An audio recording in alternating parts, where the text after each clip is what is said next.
I did some shopping for Risa and bought a small accessory for Chris, then returned to the church. As the sun set, the cold changed from chilling to painful. Because there were few lights in the outer district, it felt as though the world had ended.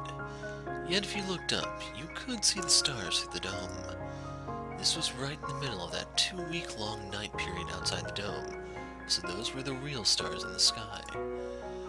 If there was one thing that actually improved since the energy price hike, it was that the stars were actually visible at night. That was like Eleanor's story. Eleanor was hanging on to Susie Woon and obviously losing battle by the skin of her teeth. If that was cut, then certainly nobody would listen to anything she had to say about Avalon. The grounds for accusations were also very shaky. Normally, one would have withdrawn. I want to say this is supposed to be withdrawn from such a battle before the wounds completely consumed her. Yet, as I reached out to Eleanor, she had almost fallen to her knees as to say, "Stand again," as I took her hand. That wasn't done for Eleanor's sake. It was only because I saw a fragment of myself buried in the darkness surrounding Eleanor. I was terrible, I realized that, but I couldn't keep myself from reaching out.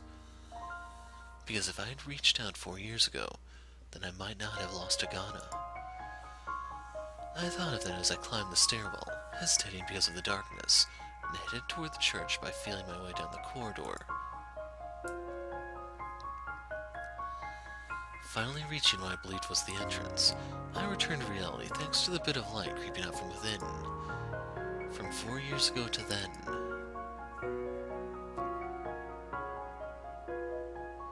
I opened the church door.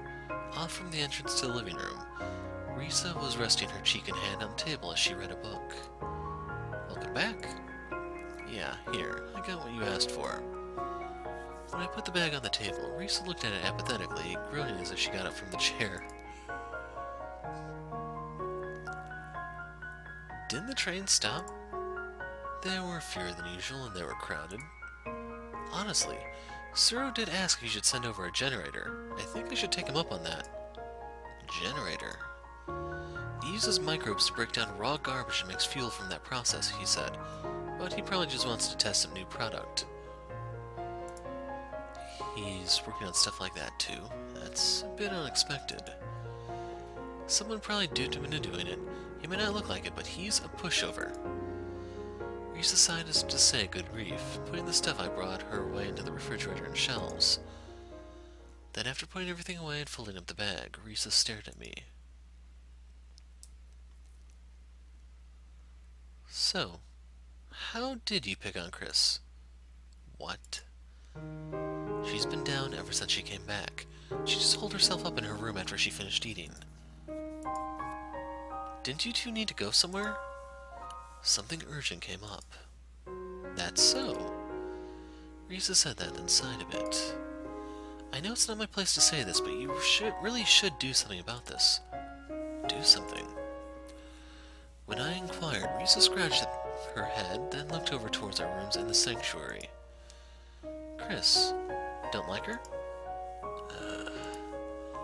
Being asked outright, I choked. She continued to cast a doubtful gaze on me. When I didn't answer, she asked in a small voice, "Hagana." That single word caused me to stagger back. That appeared to be all of an answer Risa needed.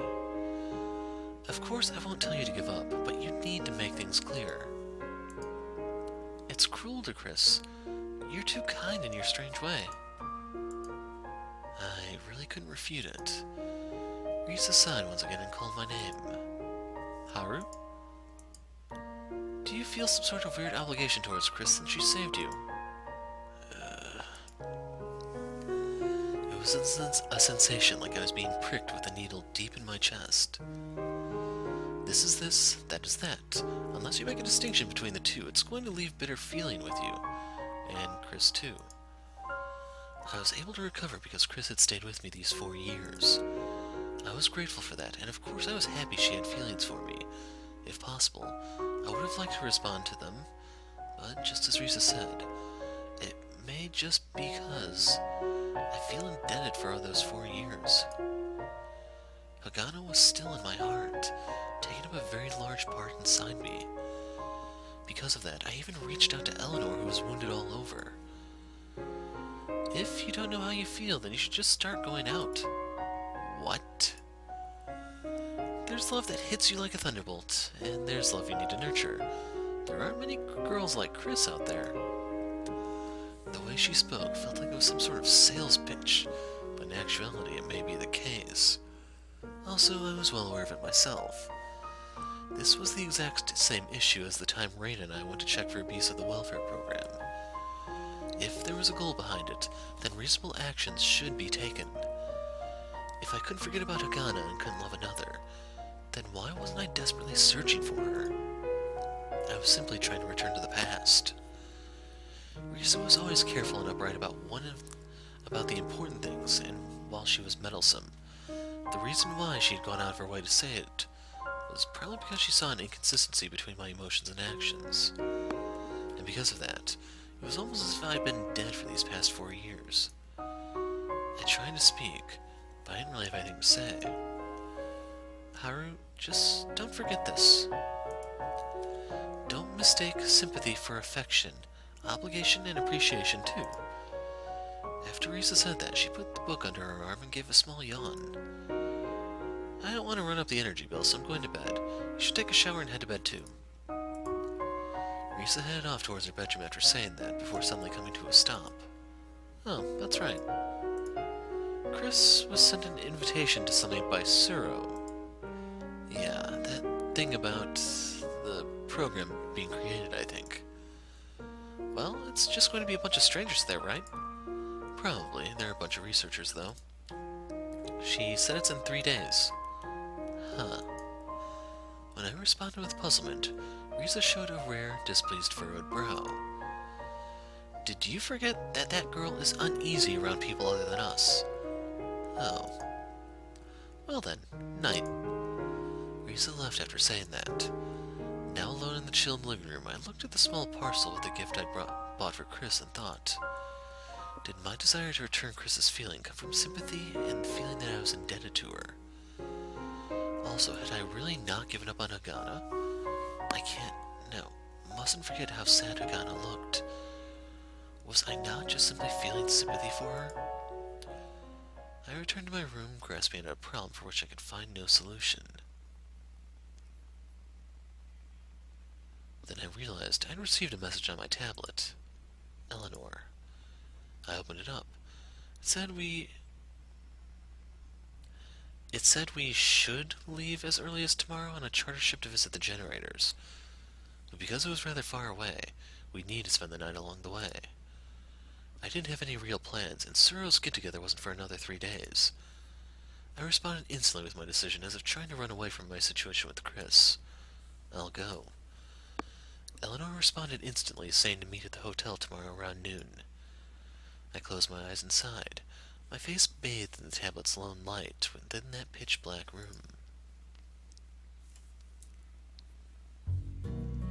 The next day, I apologized to Chris about yesterday as she was headed off to the office. Chris smiled, saying it was fine, and that sad face she made yesterday when we parted ways certainly wasn't my imagination. What Risa said still hit home with me. Because of that, I didn't give Chris the gift.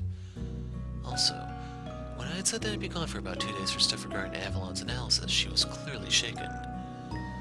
From Risa's wink, I realized it was about Suro's get-together. Only male researchers coming. That must be pretty worrying for Chris. I told her I should be able to go with her. Seeing Chris's relieved, beaming smile made me feel a little warm all over, too. There was love that hit you like a lightning bolt, and there was love you needed to nurture. I truly felt Risa was right about that. Before noon, we both headed off towards Newton City. Chris was headed to the office, so we parted ways in front of the station. I made a remark about how she seemed so carefree going to work today after having cut so many losses yesterday. When I said that aloud, Chris stuck out her tongue and took off mischievously. She then turned around and waved, showing none of the sadness from when we parted yesterday. When I needed to head to the Royal Central Station, there was a tourist group from Terra instead of the usual gathering of men and women in formal wear and limousines. They probably came out to eat and have a look around. I passed by the crowd, looking curiously about, and was greeted with a smile by hotel staff who had come to recognize me as I entered that golden elevator. When you look out from the 50th floor, the spatial divide is visible through the dome, even in the afternoon. I rang the bell for room 5002, and Eleanor soon opened the door.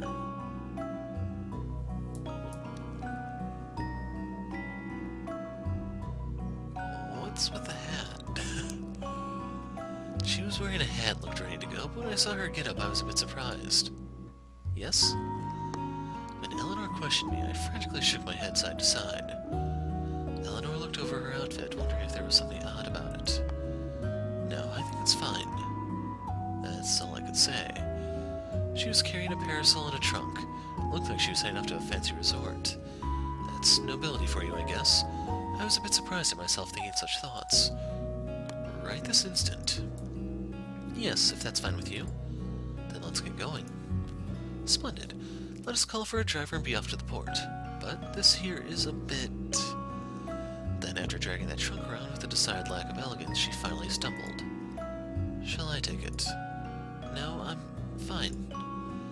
It seemed like the thick carpeting was making it even harder to drag. Even so, I was dumbfounded just thinking of what could be in it. A tea set, or maybe ball gowns. Let's try to get to the elevator. Saying this, I reached out to help her. When we reached the lobby, the hotel staff assisted without even needing to be asked. We were finally able to make it safely to a car, and we crossed over the lunar capital, arriving at the port. There was an enormous crowd waiting for ships, which were disembarking and landing to and from Terra. Announcements blared incessantly, and I noticed a great deal of people carrying as much luggage as Eleanor. The majority headed towards the grand underground tunnels, being either sucked in or ejected out, which left a strong impression on me that this was really a gate connecting to a different world. This is a rather amazing place. Ah, that's right, you're Lunarborn. Eleanor smiled a bit as she said that. This takes me back. I cannot forget that feeling when I first arrived on the moon those 5 years ago. If I were going to Terra, I'd probably feel the same. I would recommend it. Eleanor said that and walked on, rolling her trunk along into the port. Interlunar charter ship, that would be over there. That's correct. We followed the guides to the designated area for embarking and disembarking ferries. On the surface of the moon, there were low-gravity experimental installations, observatories for each country of the world, and mines and generators. We finished up the simple paperwork and stepped onto the conveyor belt that would take us underground, tunneling through the dome's protective layer.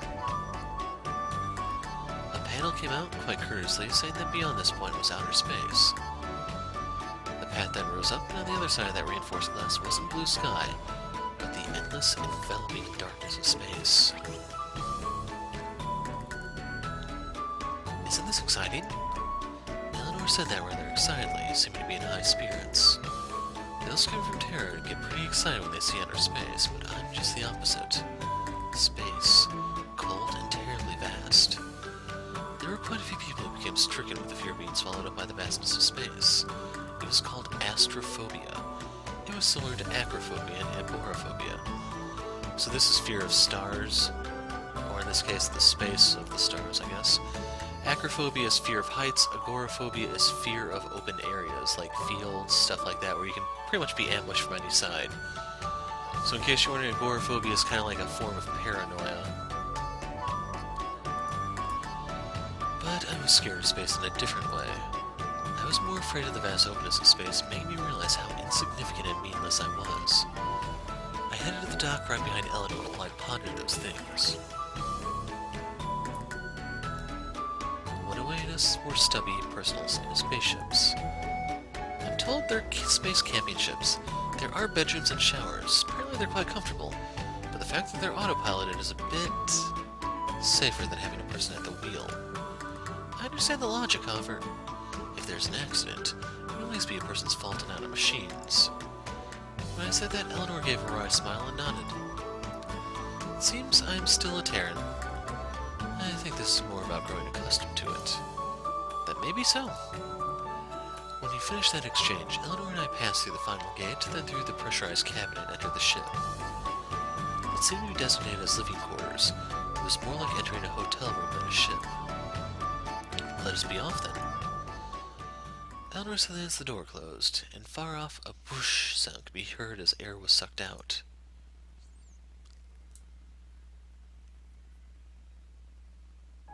Well, it's no Millennium Falcon, but it'll have to do. There wasn't a pile of dresses in her luggage, nor her long chair, stuffed animals, or pillows. It was mountains of papers and work equipment.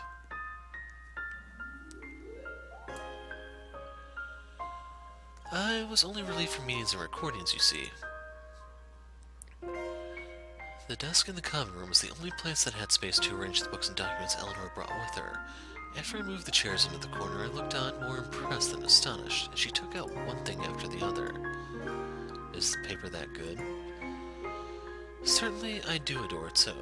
It's partly because I grew accustomed to it when I was younger, but it's also because I had many unexpected encounters thanks to it.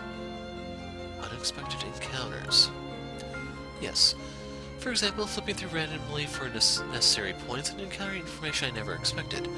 Randomly going through them when I'm stuck on something and encountering a solution I never considered. The digital medium is quite exceptional for searching, but those encounters don't happen often. So it's a necessity of waste.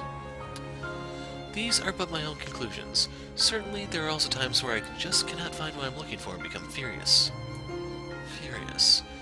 That word was so unbecoming of Eleanor, and for that very reason felt somewhat amiable. Yet I felt that's what she became, her powerful mind turning her into an amazing search engine, scribbling notes in lipstick because it was the closest thing in reach, in that hotel room with those innumerable tags. It's 4 hours to the way station, right? I asked Eleanor as I watched her diligently spread out and prepare the paperwork. I believe so. I do apologize, though, occupying this entire area and all. Not at all. That work you're doing is how we were able to borrow such a good ship, isn't it? I suppose you could say that. The personal quarters are quite amazing, too. I'll be reading if you need me. Digital, mind you. Can I take that as Haru being conservative in regards to encounters? Just as I made insinuations about the appearance of the desk, Eleanor came back with a clever quip. It wasn't that she was putting on airs, nor did it feel intimidating like with Risa. Rather, it gave me a better understanding of what the word elegance meant. Well, I can't say I have many friends. I do have my own personal views regarding that point. Eleanor said that jokingly, but just as Eleanor had said, I found it difficult to imagine friends around the same age as Eleanor. You did say you came to the lunar surface 5 years ago. Yes, when I was 13. 13. That's how I found out Eleanor was 18. Eleanor had the sort of look where you'd believe her no matter what age she said she was. She was slender and honestly had a baby face. It'd be believable she said she was an intelligent and precocious 14-year-old. It would be just as believable to hear she was an ingenious but innocent 22-year-old. I abhorred the thought of attending a boarding school. I rather selfishly said that if I were going to go away, I might as well go to the moon. And then, I came to the moon. That's quite a tale. Is it true? I was quite the princess. A mean and selfish, wealthy girl. It was hard to imagine the Eleanor before me as that. When I thought about it, the arrogant mannerisms of Susie Wu were masterfully executed, and her stubbornness to never forgive those who stained her family's name was rather abnormal. Grandfather adored me all the same. Right as he transferred his company to the moon, he came with me. It's just, I had only made it through half of the entrance ceremony of the school my parents sent me to. Oh. Around that time, I had become completely enamored by this world through the investment bank grandfather was running. Compared to the stock market at school, how can I put this? Appeared to be standing still. I barely went to my own school, so I do relate to that somewhat. Is that so?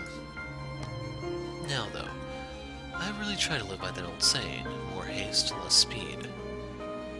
More haste, less speed. Eleanor whispered that to herself, her lips curling into a smile as if she'd eaten some kind of bittersweet fruit. How true. I wonder why I was in a fluster back then.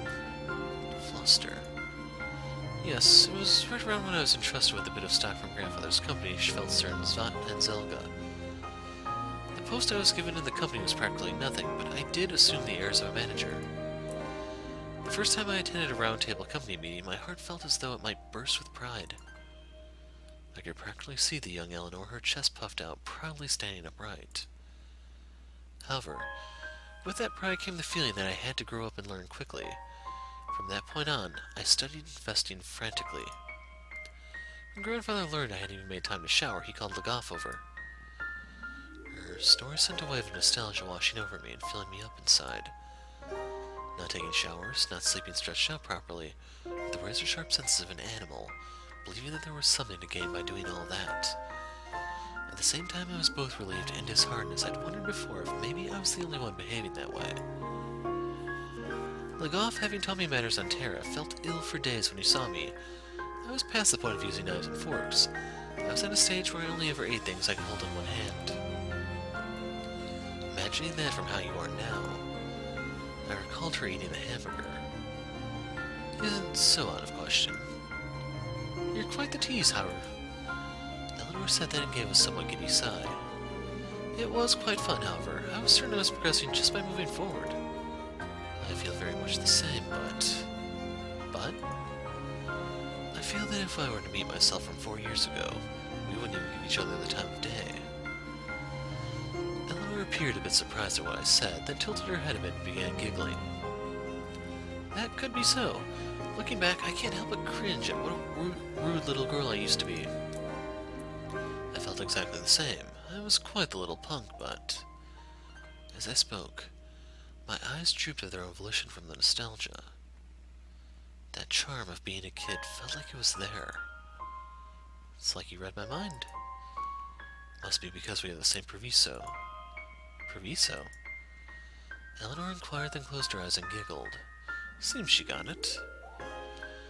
You mean having made irrevocable mistakes, I gather. This may be a bit absurd to say. What could it be? I'm rather grateful to you in that regard. The smile remained on Eleanor's face as the rest of her expression left her face. Her expression alone asked, what could you mean by that? This is a little awkwardly written. Even irrevocable mistakes can be fixed. Or at least, people exist who believe that. Eleanor stared at me, taking a big breath, then forced a bigger smile as she looked away for a bit. Since I've spent the last 4 years thinking irrevocable mistakes can't be fixed. And now? Now, well, thinking of it, I spoke. There are those who boldly step into places I was too afraid to set foot into. I feel now that if I stand behind them, then I might just be able to recover even a fragment of that mistake. That's rather conservative.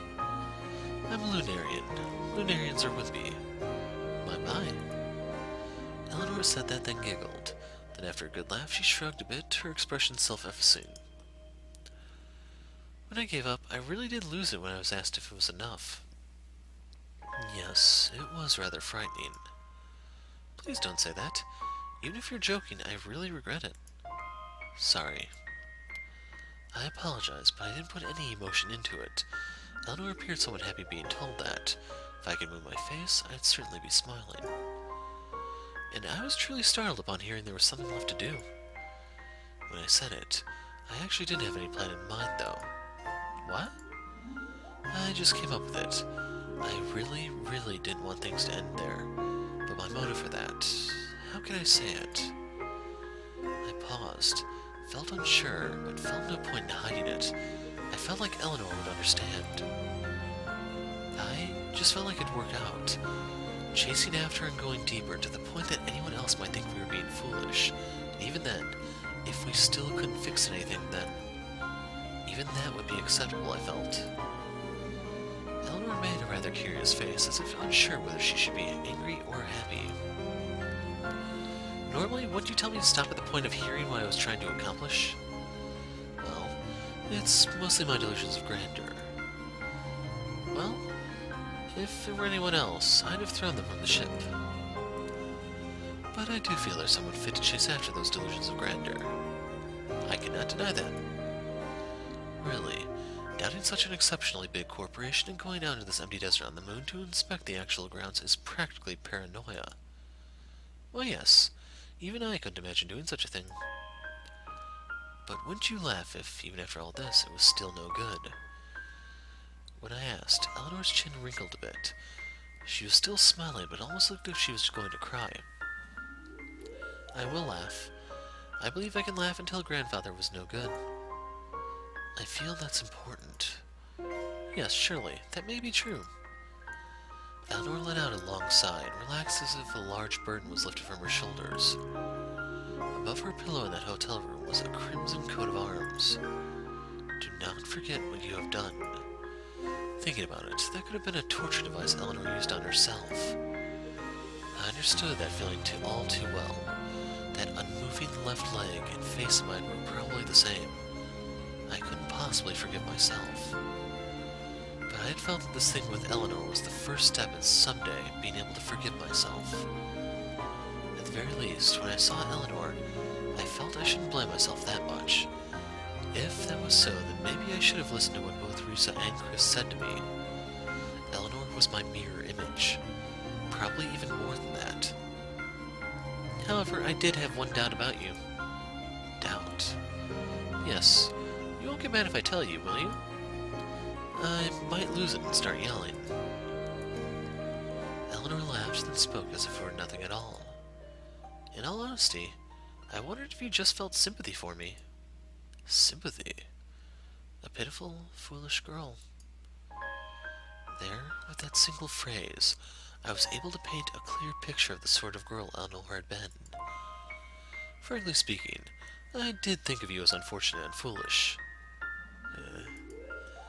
But I reached out to you because I wanted to recover what I lost 4 years ago.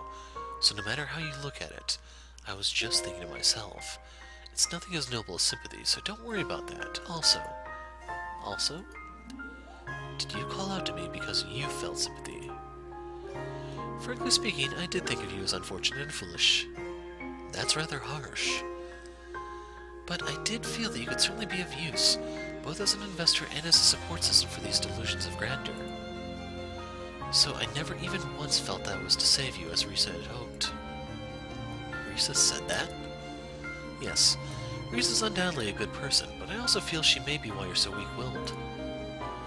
I'm so relieved I never met the Eleanor of yesteryear. My apologies.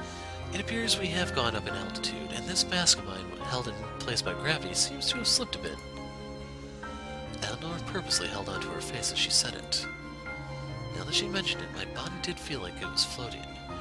When you go higher on the moon, the gravity becomes noticeably lower. Keep in mind, center of gravity is actually in the center of the planet. Now, I'm talking just in terms of physics in general. So this also applies to Earth. The higher up you go, the weaker the pull of gravity. It's going to be the same on Mars, Venus. I assume it's similar to, like, Jupiter, Saturn, Neptune, and so on, because those are the gas giants, since they may have, well, just due to all the gaseous properties they have, I'm not 100% sure it's the same, it's just, I think it should be. Then things were pleasant because of the gravity rather than the conversation. Certainly, I find it hard to believe that us agreeing on all these points was simply coincidence. There was no hesitation in Eleanor's words. It felt very clear how far each of us would go with what we had said. Maybe somewhere deep down, those with similar experiences, pursuing similar goals, were connected. I hadn't felt like this since I was with Agana. This became somewhat of a long conversation. Sorry for interrupting your work. Not at all. I've never had an opportunity to talk with someone like this.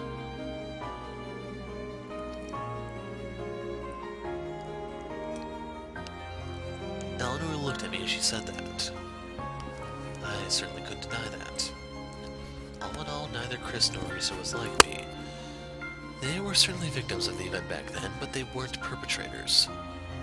I looked back into Eleanor's beautiful eyes and gave a small shrug. I'll take a nap in my room. Or if there's anything I could help with, I'll lend a hand. If I run into something you can help with, I shall ask when the time comes. That was probably her way of saying not to worry about it. In actuality, Eleanor didn't appear as driven into a corner as I had feared. So, how do you sleep? I toss and turn a lot. I knew that was a lie from seeing her bed in that hotel room, but I continued. Looks like we found something we don't have in common. Finally. A smile lingered on Eleanor's face as she looked at the documents in her hand.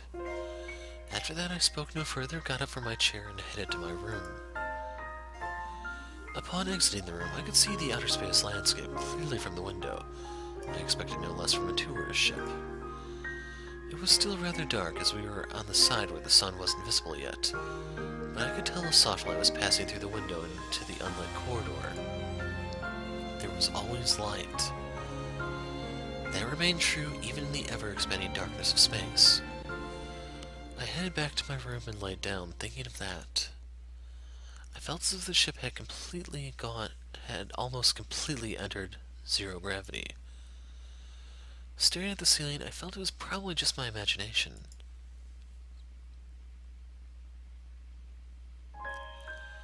Somewhere between reading books on my tablet and responding to the occasional message from Chris, I fell asleep. I checked the time. We were getting close to our estimated arrival time at the way station. According to the panel in the room displaying location data, we'd gone 2,000 kilometers from lunar capital. Most people never stray more than 10 kilometers away from the capital.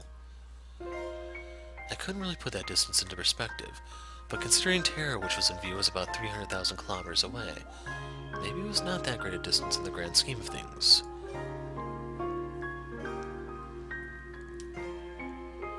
Still, the scenery on the other side of that pane of glass caused me to stand upright. An enormous globe of intense light floated in the pitch-black sky, began lighting up the endless desert of the moon.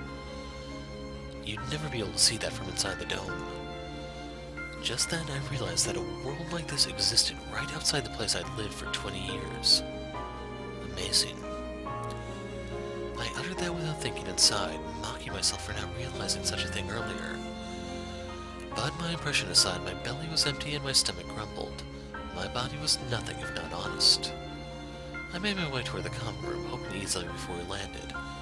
It was slow going, descending the stairs, not because I'd just woken up, but more because of the change in gravity. As I limped down, the window switched to solar ray filtering mode, probably since the sun had come out. Even so, the dazzling sun cast a glaring light through the corridor as I walked down. I knocked on the common room door, then opened it. Eleanor was just as she'd been before I holed myself up in my room, hunkered over her desk. You were working all this time? Yes, it was quiet, so I was able to make fine progress. Did you look outside? Outside? The scenery is amazing. Yes. I see. You would have seen this on your way from Terra. It's probably stranger for a lunar-born never to have seen the lunar surface. No, I don't believe so.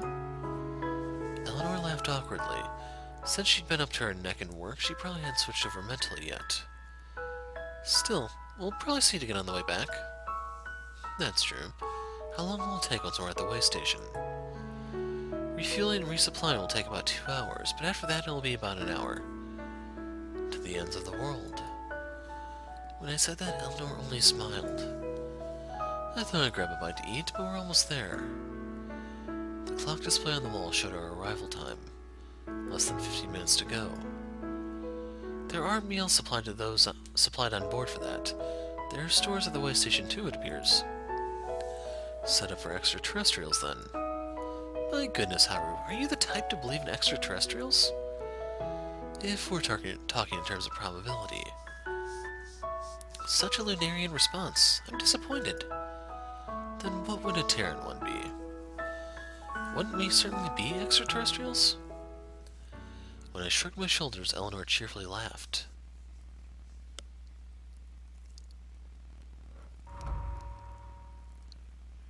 The ship landed automatically and the door opened. I watched the landing through the window. The way station was a perfect scale replica of the lunar capital, complete with multiple boarding gates extending out from the central dome like the arms of an octopus. There was another building visible nearby. According to the map, it seemed to be some sort of research facility.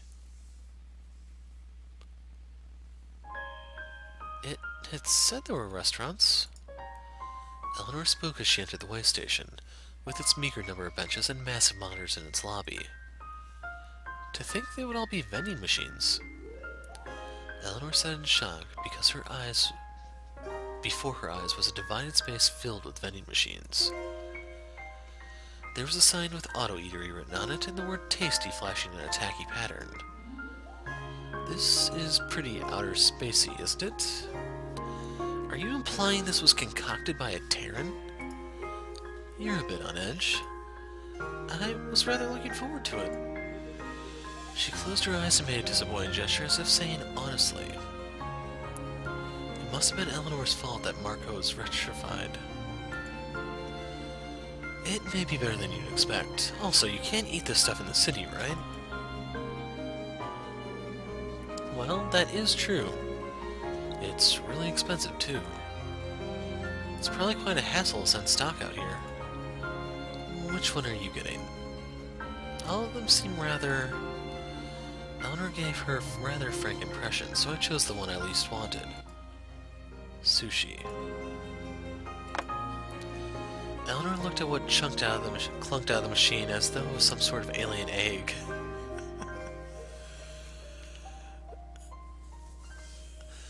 She didn't scream aloud, but I could see it in her eyes. So right here, this whole thing is giving me flashbacks to the one episode of Futurama with the brainworms. So if you haven't seen it, Fry ate a some sort of egg sandwich from a truck stop vending machine. Hopefully this is starting to sound a little familiar. It was infected with alien eggs of, like she's talking about here, which were the brainworms. And the thing is, they actually made him smart, charming, and all that. And in the end, he goes on a path of self-destruction, and so on and so forth. I'm not going to spoil the entire episode for you, but the key thing is, you just know how TV shows in the US work. Everything has to go back to the way it was by the end of the episode, so yeah. Freeze-dried. Guess fresh would be out of the question. Are we really going to eat that? You don't like sushi? I heard it was rather popular on Terra. That doesn't look like the sushi I know. Rather conservative about food.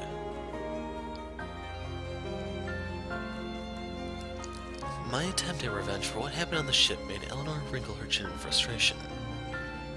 You never know. I opened the wrapping with Utoro written on it. It looked extremely normal, but it felt like clumpy cereal when I held it in my hand and then I stuffed it in my mouth. It crunched and I hummed through my nose. Eleanor lowered her eyebrows as she looked at me. I shoved the box over to her. Eleanor peered into the box of what appeared to be glossy sushi, then looked back at me. Then she looked back at the sushi again, hesitantly taking the omelet one. That one should at least be better than the raw ones. That's probably what she thought, but I looked down into the box, taking my eyes off Eleanor as she tossed the sushi into her mouth with finesse. She instantly realized it was futile. Eleanor groaned, covering her mouth. I dropped the facade pretending to be okay, instantly pouring the contents of a can of juice into my expressionless mouth. Eleanor crouched down and didn't move. I dumped the remaining contents into the trash and handed her the empty box. She then ran off for a bit. When she came back, she was glaring at me. The empty sushi box that had been in Eleanor's hand was nowhere to be seen. You are truly cruel. Isn't it annoying being the only one who has to suffer? Then enough with jokes. Let's eat something decent. When I said that, Eleanor's gaze moved over to the vending machine corner. There's nothing decent to eat here. That's what her expression seemed to say. Risa had me bring an apple pie. Let's eat that. You're really about to make me angry. But now if this manufacturer advertised their sushi as being popular with workers on the moon, you know they're lying, right? That's true. No analyst would come all this way out here just to eat this. This was a valuable experience. I will agree it was a rare one. I was thinking of bringing one back as a gift. Eleanor said nothing and just sighed.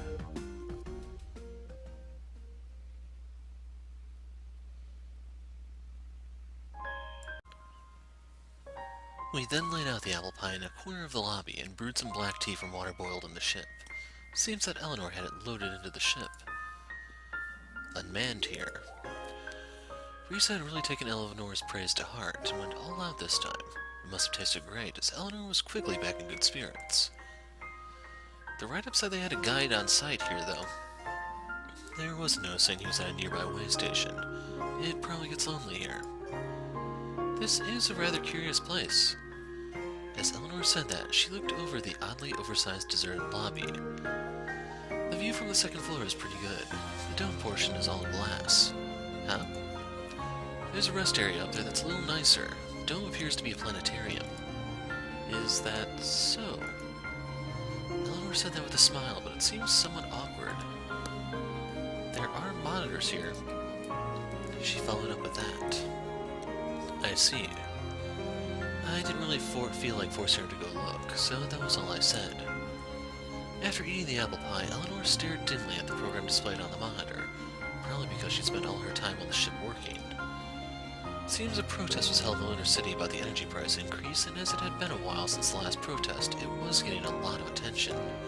But no matter how well they tried to spin it, it still looked like the street wasn't so much full of people dissatisfied with the energy costs, as with curious spectators looking in on this rare sight.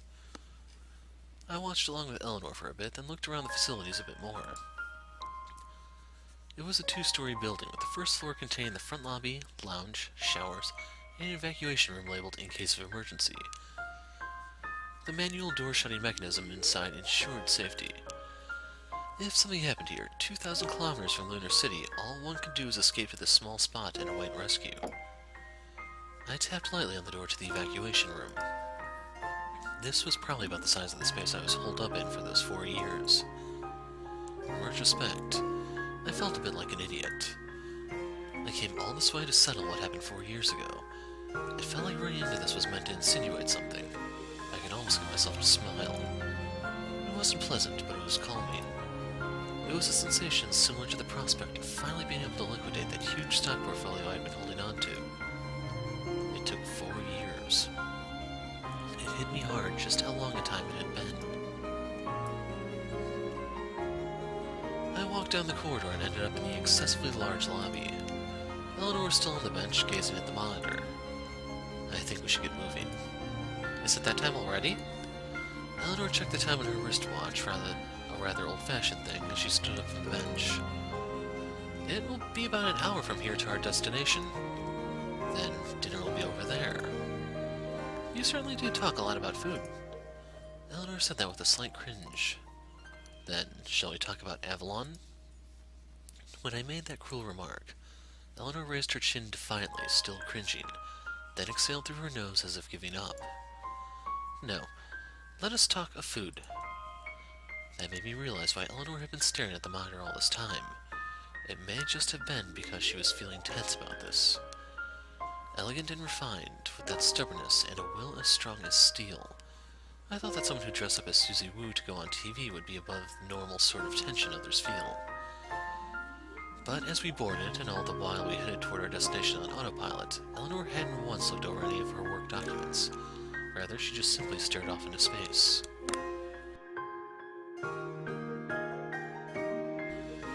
That level of nervousness showed that she was just a normal girl. As we had nothing to talk about, the mechanical echoes of fuel combustion stabilizers resounded through the ship. Reaching our destination and then simply confirming it, we could finally bring closure to something rather important to us. That was clear when we thought about it. But regardless of the outcome, it should end rather cleanly. That's why we came out all this way. I believe so, and I'm sure Eleanor did too. The ship guide indicator showed we were less than 10 minutes from our destination. We started to decelerate, and if we looked out the window here, we'd be able to confirm it. I didn't feel particularly tense, but I noticed that the breaths I was letting out were similar to sighs. Was Avalon real or a fraud? After we came this far to check the groundwork, that sensation suddenly crept up on me. But even though I was pretty certain of the results, checking on them simply because there was a chance felt as logical to me as checking on stock trades. Being perfectly composed and rational in actions was impossible. Eleanor's face stiffened as she sat in her chair.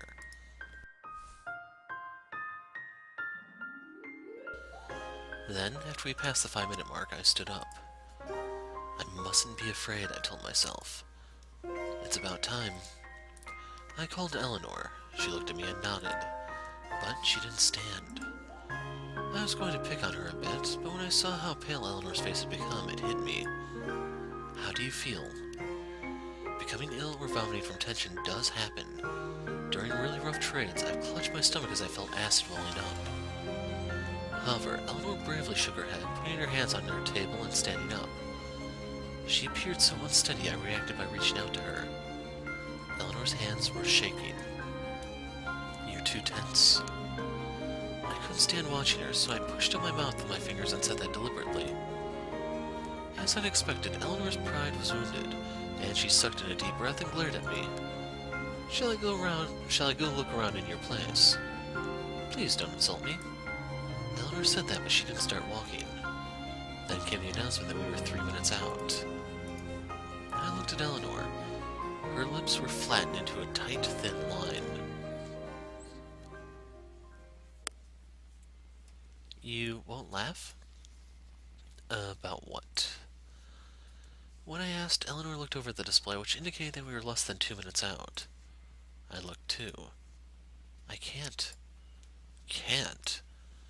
Eleanor nodded firmly, then spoke. I have astrophobia. What? When she said that, I remembered how unnaturally awkward she seemed about some things, like now looking out the window on the way over from the second floor of the way station. This was what it was all about. Even now, Eleanor seemed like she might break down crying over her own cowardice. This had nothing to do with being wealthy or noble. Quite simply, it was the pride of a single girl. 1 minute left. Eleanor squeezed her eyes shut and held back the tears.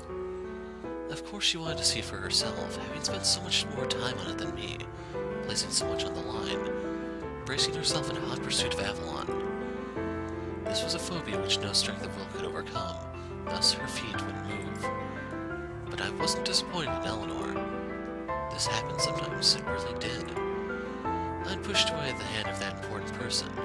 Then, with my feet frozen in place, I was pulled out by others so that I could begin to walk again. As I looked into Eleanor's eyes, I said, "We're going." Then I held out my hand. Eleanor looked at my hand, her lips trembling. Our hands met slowly with 30 seconds to go.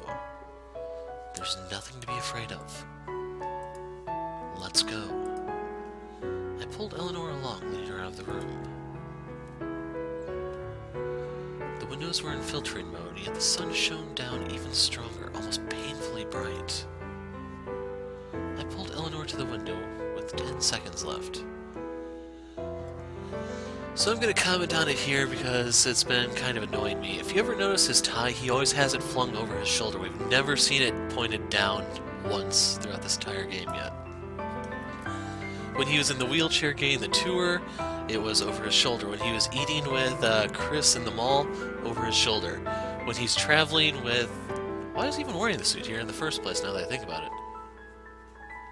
I mean, he could just be wearing a t-shirt. I don't know. So anyway, you get to see his tie over his shoulder yet again, which is how we've seen it every single time that I can recall in this game. But yeah, I don't even know why he's wearing that here. Eleanor had her back to the window, looking at me as if she was relying on me. I grasped Eleanor's hand, swaying up and down slowly, and said, "Ready?" And... that childish thing sent her into a burst of laughter, even though her face was a bit distorted. 1 second left. Go. I then switched over to translucent mode and looked out the window with Eleanor. The solar rays exposed all of the silvery lunar surface. We came all this way because of those two separate yet bizarrely connected events that occurred in the tiny lunar capital. As I looked out at that scene from the window, I held on tightly to Eleanor's hand.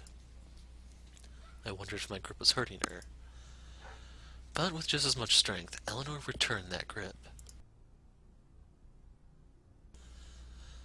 This tiny satellite moon floated in the vastness of outer space.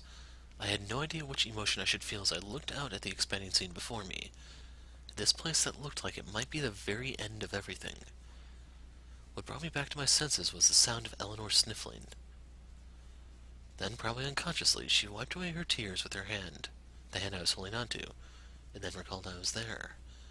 She looked at me, a bit startled, and smiled at me as tears welled up. When struck by the sun's rays, her platinum blonde hair looked as if it were woven from silver thread. Haru? Eleanor said my name, then looked out again. We shall be quite busy. The way Eleanor said that was so like her, I couldn't help but laugh. But she was right. As Eleanor and I held hands before us,